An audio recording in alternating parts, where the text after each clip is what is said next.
Is everything? Can everyone hear me? Okay. My time begins. Ladies and gentlemen, make no mistake in this fate. We currently live in a world where children of divorced parents have no right to intervene in the statuses, in the situation of their own family, where they're continuously neglected after their divorce because they couldn't voice out their opinions apart from the fact where they are able to select their parents. We think that this situation of atrocity must stop by the hands of the government, and we are very proud to stand here to promote a world where all vulnerable stakeholders, including the child, get to decide their future. What is the motto and what do we mean by this right to vote their parents' divorce? We think that in our world, these children are going to be able to gain a legal voice to affirm and deny a divorce. Currently in the current status quo, divorces are usually based on a couple of 5 to 6 aspects based on their economic situation or whatsoever. We think that in these cases, the voice of these children are going to be involved in one of these aspects. We think that in the current these aspects to the children's opinion will be taken in consideration, and in these cases, we are also proud to say that these children also have the right to say that they can allow a divorce in cases of abuse, for example. So we think, but this will be further explained in my second speaker.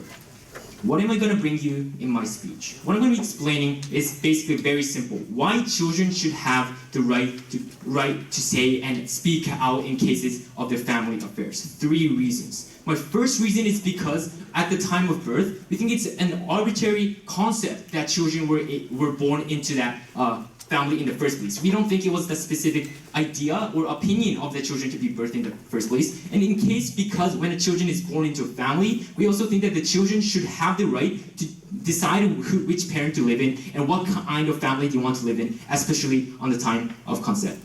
We think that in this case, that we always have to prioritize the benefits for children, especially when it was already based on morally arbitrary terms. We think this is something, a principle, that must always be protected. But my second speaker, my second reasoning is on the point where the life of children is severely affected by the divorce. Why is this so important? Because we think in the modern situation, what's really going on in the legislative process for divorce is usually talks and discussions about who gets to keep the children, for example, or who gets money to support the education, or it's based on place of where to live. We think in these cases, realize that all of these examples already gone in the modern status quo is about the children itself, right? It's about who gets to bear the relationship with the child much more compared to the mother or father. We think in these cases, when the life of children are going to be affected by the divorce, and they don't have an opinion to speak out to their family, apart from the fact that where in the modern status quo, only children are able to say to mothers whether they want to divorce or not, which doesn't have any kind of impact. We think that since they are shut out from this conversation, and because of the fact that divorce is all about the children in the majority of cases, we think that children should be part of it.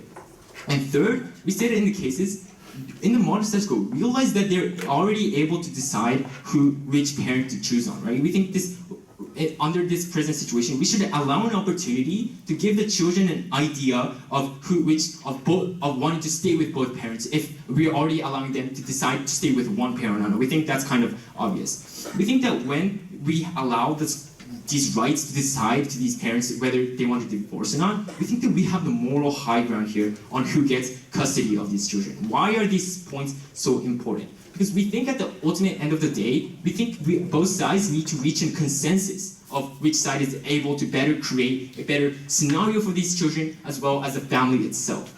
We think the opposition side needs to come up here and prove why these children, when they're literally part of the family, aren't able to have a voice to speak out to the current affairs of these families. We also think they need to explain why a child should not be part of the legal voice when they're literally part of that family. Go ahead. Do you think that children are responsible enough to make that decision at their very young age? Wonderful question. We think that in this situation, we think what's really important is that we don't think it's a logical idea to give the right to veto to a 3-year-old who has no capability of doing so. What we're saying is an extension of the current status quo, where underage children are able to decide which parent to go after. So we think in these cases, children are already rational enough to think so. And even if that logic doesn't stand, realize that these children are people who are literally part of the family every single day. We think they know the current situation enough. We think they are responsible. Now, moving on. what are we trying to achieve on our side? Because we think the fact that children should have a right to say is always something that should be protected, right? Because the right to veto is the power to unilaterally stop an official action. We think that when we grant the children the right to stop the parents from divorce, or rather affirm the parents' divorce, it's able to reflect rather a more happy environment, especially for these families, instead of an unhappy future where children are forced into one of the parents, and they're systematically not be able to live a better life. We think that's something that the government always has to promote. My second speaker is gonna come up here and explain to you the specific harms that are gonna arise from children that's going on in the modern status quo and how this is gonna be specifically stopped.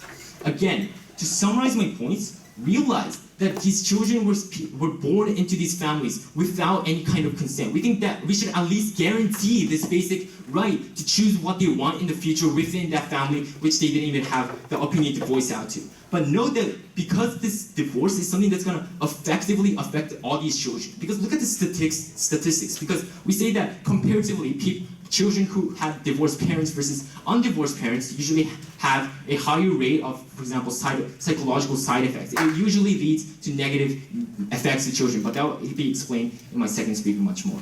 Again, we want to stress on the fact that children are always part of the family and they have to be protected at the same time.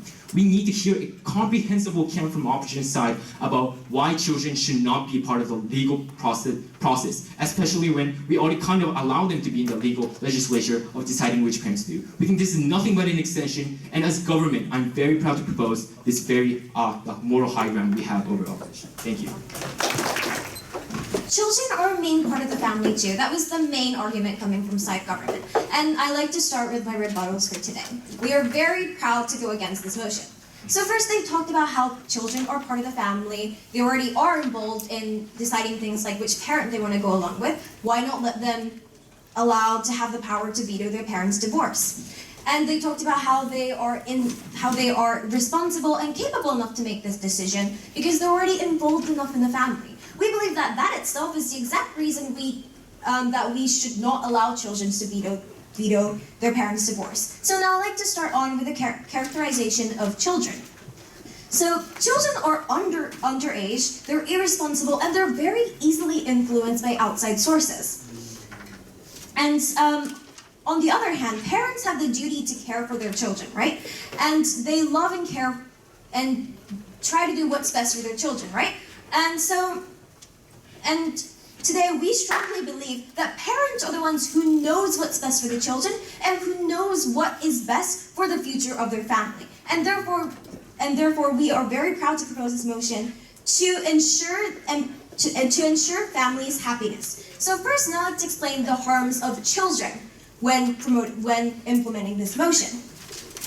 So in the status quo, parents, for example, in the status quo, when parents go through divorces, it's not an on-spot thing. You don't go suddenly and say, we're going to get divorced. You need to have a lot of long days and weeks of talks. It's not an on-spot decision. You need to talk it over to make sure that it's the best decision for both of them and their children. And on top of this, parents are responsible people who have been taking care of their children from birth. And so therefore we believe that they know what is best for their children the most. And on top of this, they are the ones who understand their relationship the most because they've been married and they know their relationship the most, right? And so we believe that there will be two cases. No, thank you. There'll be two cases for when implementing this motion. One, when the parents kind of mutually hate each other, they believe that they're just a stress to one another and they just need to get a divorce. And they talk it over and they say, we are done. And when these kinds of things happen, parents try to hide their strain, hide their kind of like hatred towards each other in front of children, right? Because you don't want to show that kind of negative energy toward your children. And so therefore, we believe that even though children is part of the family, they're not going to be seeing the full picture. The parents are going to try their best to be their smiley selves and be happy in front of them, right? Because that's what good parents do. And so we believe that in this case, children won't be able to make the best decision. And what's going to happen? Well, parents aren't going to be able to hide themselves forever, right? They're going to be stressed by having to spend all their time with partners that they don't really like. and are very stressed by. And when they get stressed, they're not going to be able to maintain that face anymore. And that stress is going to move on to the children. And so children could be abused by the parents that are extremely stressed because they are unable to make that decision. Yes. If children are getting abused by one of the parents, wouldn't the children say, "Hey, I want a divorce"? I think we said that first. When they are getting a divorce, they might not be abusing children yet, but they hate each other. They're under stress, so they want a divorce, but they get denied by the children. So their stress just keeps on building up, right? And when you're extremely stressed and you hate each other, and you have to spend time with people you don't like, when you're that stressed, your anger, your stress might go into the children, and you're going to end up as an unhappy family. And we believe that is going to be harmful for the children in the long run, and they are unable to judge things like that. No, thank you. And another case, when, like they said, when the children are, when one of them, oh wait, no, never mind. When one of them cheated on one another, or one of them did like domestic violence. Even when those things happen, it's the same thing. Parents try to hide those negative factors. They say, oh, like your dad and I didn't work out. A lot of the times you don't say that, oh, he cheated on me, so we're getting divorced. You try to hide that fact, right? And because children are very emotional, they're very easily influenced. They're not going to be, so if they don't understand that whole picture, but because they like their father or they like their mother, they're going to say, no, I don't want this divorce. No, thank you. And so they aren't going to be understanding the full picture. So in both cases, because children are easily influenced, and often parents try to hide the full pictures from their children, they're an extremely, extremely irrational character when making when making decisions so big, such as a divorce, which the entire family's future depends on. Yes. So can you clarify like the specific outside forces that is going to influence the children? So we said the forces that's going to influence children are basically the behaviors of parents inside the house. So when you're inside the house and you're in front of children, you don't start fight. You try not to fight in front of each other. You try to hide the fact that your husband may be abusing you. You try to hide the fact that you are very sad from your husband cheating on you. You try to hide those things because you want your children to be happy.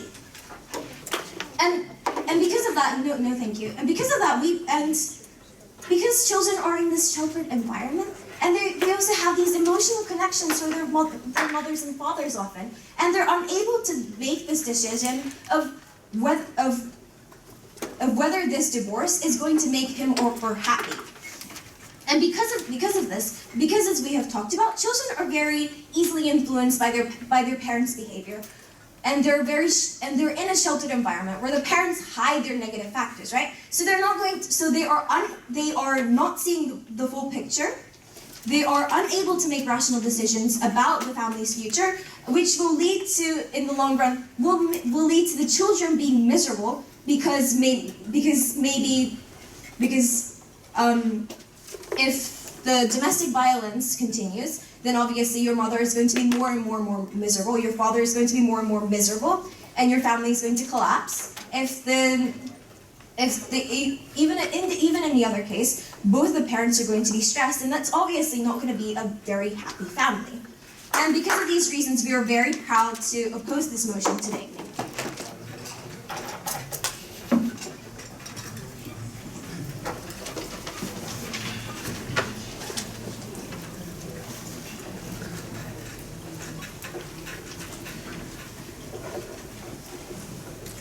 When my parents got divorced, I was really young. I didn't really understand anything. But what I knew was that my mom was not sleeping. She was crying every day. She was not very well.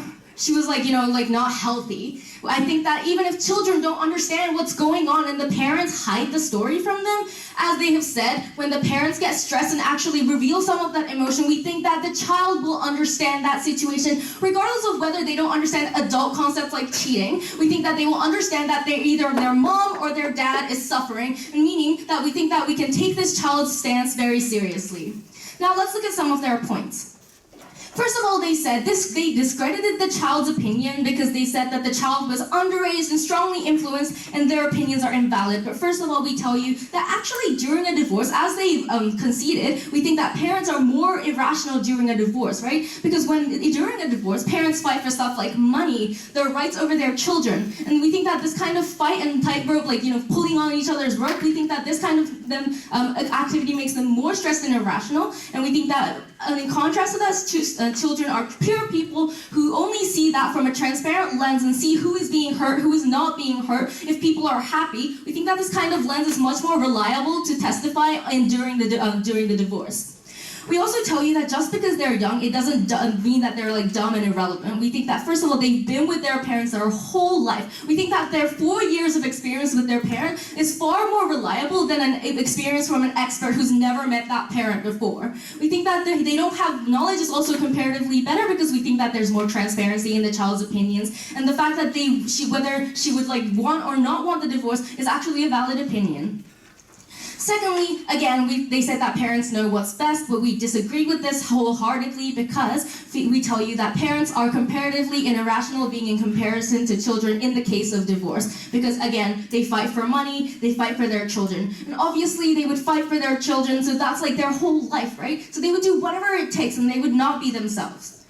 But also they said the child wouldn't see this full picture and the child would always just say that divorce, they shouldn't divorce. But we think that since again, since the parents can't deal with the stress, they will reveal that, but also we tell you to clarify that the child also has the right to affirm the divorce, right? So we tell you the child has a right to either affirm or don't affirm the divorce. So they have an opinion to say that, and we tell you that their opinion could actually mean a lot of things. If they affirm the divorce, it could mean that there's something wrong in the household, and it could be a very good something to testify when the parents are fighting for their rights over their child, of the child's happiness.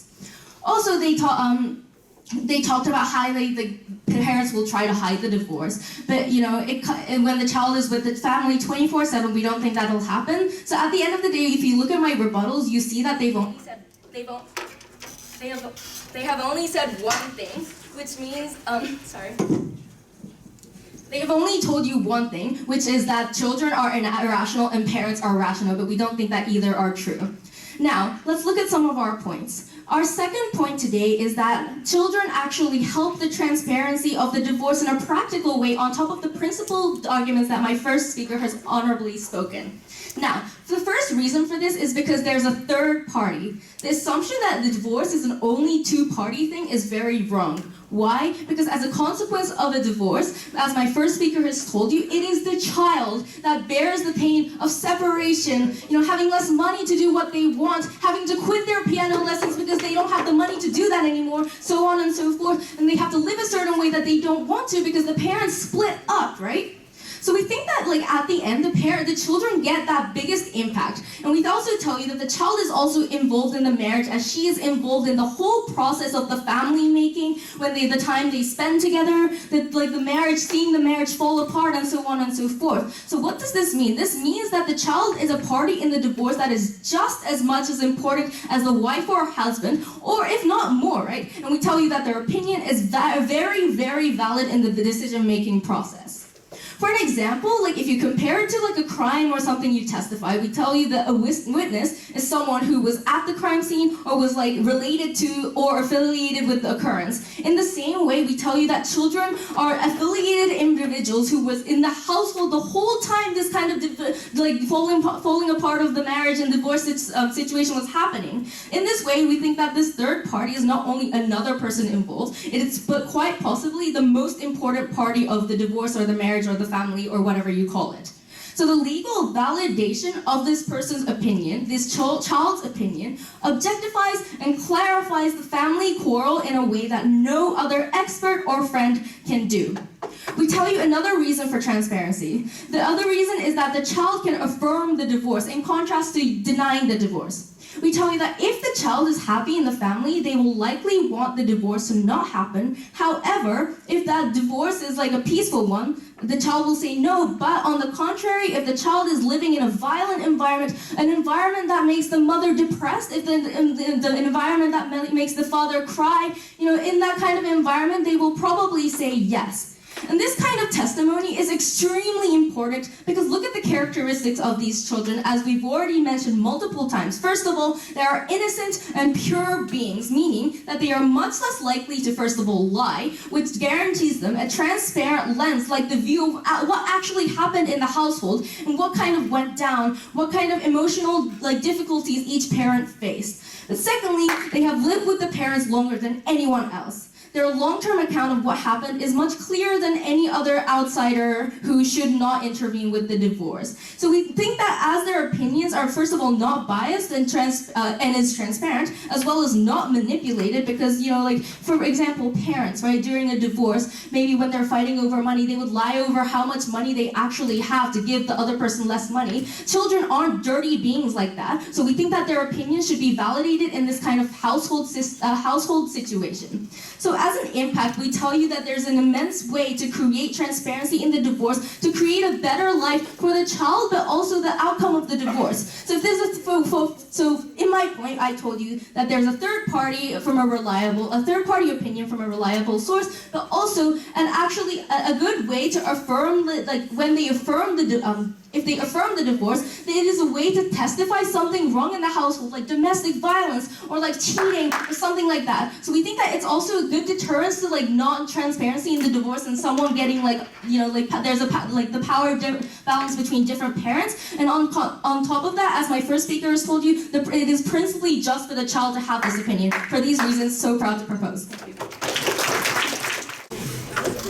Both sides want to achieve one thing today, and that is the happiness of the child, right? We believe that a child staying in a corrupt family is not true happiness for the child. The government side has the duty to prove how they can be happy under such circumstances, because the parents obviously do not want to be with each other. There's going to be domestic violence, as I will explain later on in my second point, and therefore they will not be under a good circumstances to happily live their childhood. Now I'd like to move on into my refutations.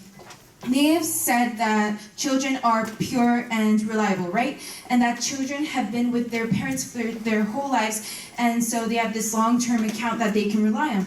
However, this attachment to their family and this pureness is exactly what can fog the child's decision, and it's exactly what makes them so irrational, because they want to be with their parents and they love their parents, but they don't know what's really going on, because my partner has explained parents will try to cover up whatever is going on in their divorce process. Points.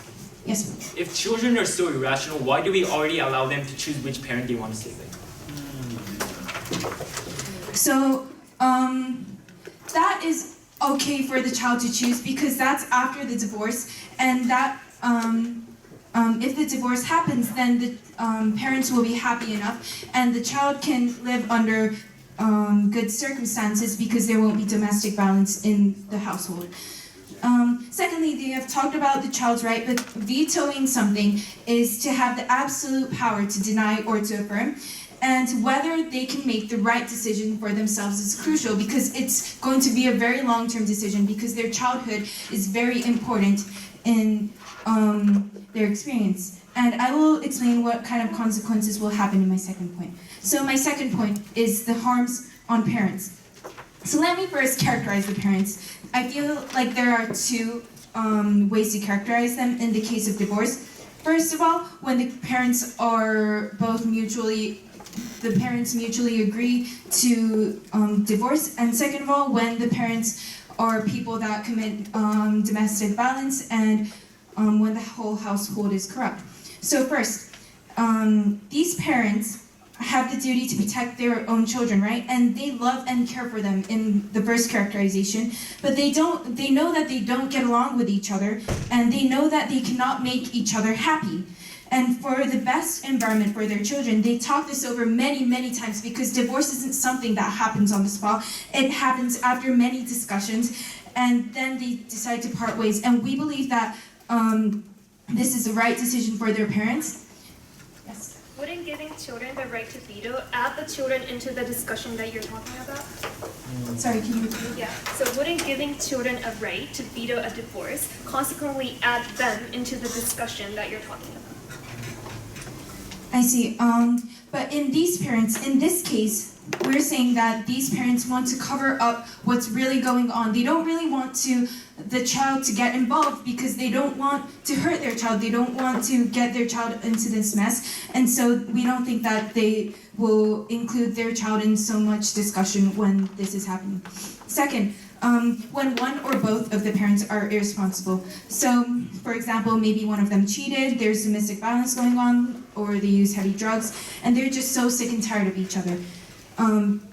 So these parents are responsible, and they won't be able to prepare the environment that is good for the children. And now I'm going to break down how things are going to carry out in each situation. So in situation one, parents will try to cover up the fact that things aren't going well in their relationship, right? Because parents don't really want, these parents care for their children, and they don't really want the child to know what's really going on because they don't want the child to be involved in their messy adult problems. And they want to provide the best possible environment for the children because they love and care for them. So if they decide to split ways, we think that this is a very rational choice because they've talked it over so many times. And Points. sorry, no, thank you.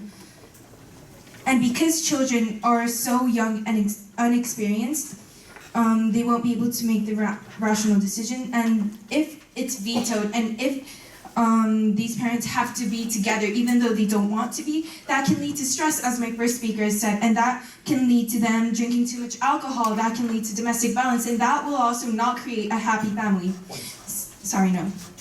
In situation two, clearly nothing good will happen, right? Because children will stay under a roof where there's domestic violence and corrupt relationships, there's violent words flying about, and we ask to the government side, is this truly happy for the child? What if the child is just too dependent, too attached to the child, to the parents because they're so pure? And do you think that they can make a rational decision? Sorry, no. Do we allow our children that are going to carry the future of our society, do we let them stay in such a toxic place because they won't be able to make the right decision for them?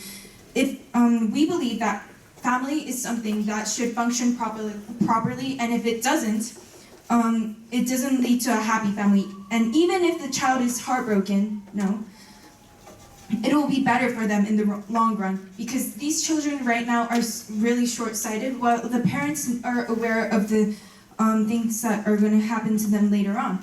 And so they can live in a safer, stress-free environment where they can properly focus on school and their friends and live a happy, content childhood, like how a childhood should. Sorry. And that's why we strongly oppose this motion. Thank you.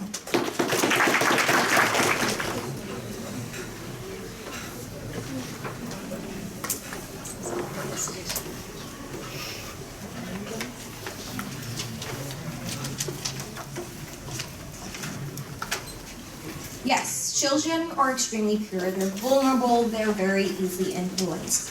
And because of that, they're just not the character to involve in, they're just not the character to have such power to just veto, meaning just completely overturn the decision for divorce. So now I'd like to start on with the clash points. So first, reliability. So their whole argument was that because children grow up with a family, because they've known the family for the whole life, and obviously if there's domestic violence, they won't be able to hide it, so therefore they will be very, they'll be the most transparent character in judging whether this marriage should be gone or whether the marriage should stay. However, as we have both talked about, because children are these pure characters, they're very easily influenced, and they have these emotional attachment to their mom and dads. Even if your dad is maybe, even if your dad and mom might be seeming to hide something, if you remember all the happy memories that you've had with them, you're not going to be able to make a rational choice as the dad and the mom who have been talking this decision over and over will. And so because these children, because even though they do experience the marriage, because they are under the parents their whole life, they are very emotionally attached, and they aren't a rational. And as we have talked about, they aren't a rational character in judging.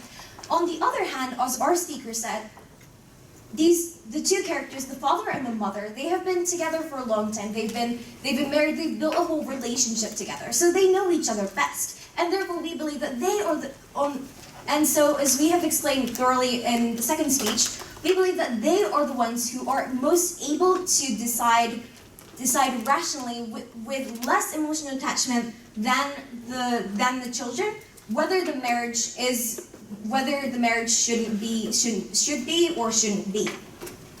Second, happiness for happiness for families. They talked about how they'll be a happier if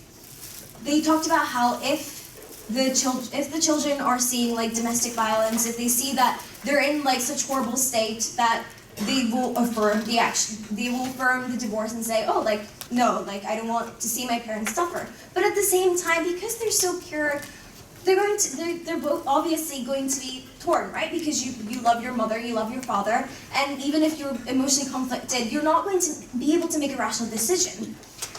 And on top of this, they talked about the corrupt environment, but as this first speaker have talked about, the parents are going to try to get a divorce before it's in such a horrible state.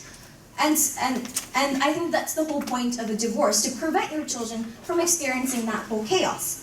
But if the children veto that because they don't see the full picture yet, they're going to experience that chaos later. And because and on that we believe that we have won on the clash point of whether the child is reliable or not, and whether which will create a happier family for these children. And therefore, we are very proud to oppose. Thank you.